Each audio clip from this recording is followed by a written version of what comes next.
عن أبي سعيد الخدري قال: دخل رسول صلى عليه وسلم ذات يوم المسجد، فإذا هو برجل من الأنصار يقال له أبو أمامة، فقال: يا أمامة، ما لي أراك جالسا في المسجد في غير وقت الصلاة؟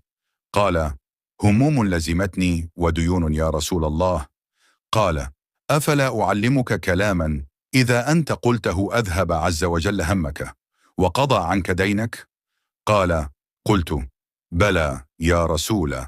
قال: قل إذا أصبحت وإذا أمسيت: اللهم إني أعوذ بك من الهم والحزن، وأعوذ بك من العجز والكسل، وأعوذ بك من الجبن والبخل، وأعوذ بك من غلبة الدين وقهر الرجال. قال: ففعلت ذلك، فأذهب الله عز وجل همي وقضى عني ديني।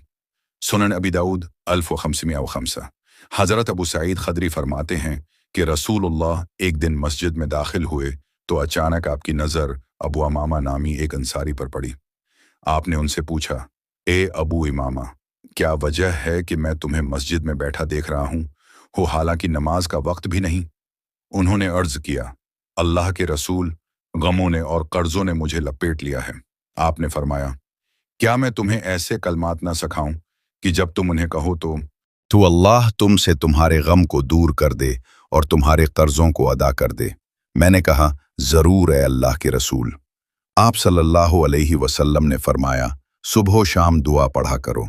अबू इमामा कहते हैं, मैंने ये पढ़ना शुरू किया तो अल्लाह ने मेरा गम दूर कर दिया और मुझे कर्जों से सबकदोश कर दिया। अबू दाऊद।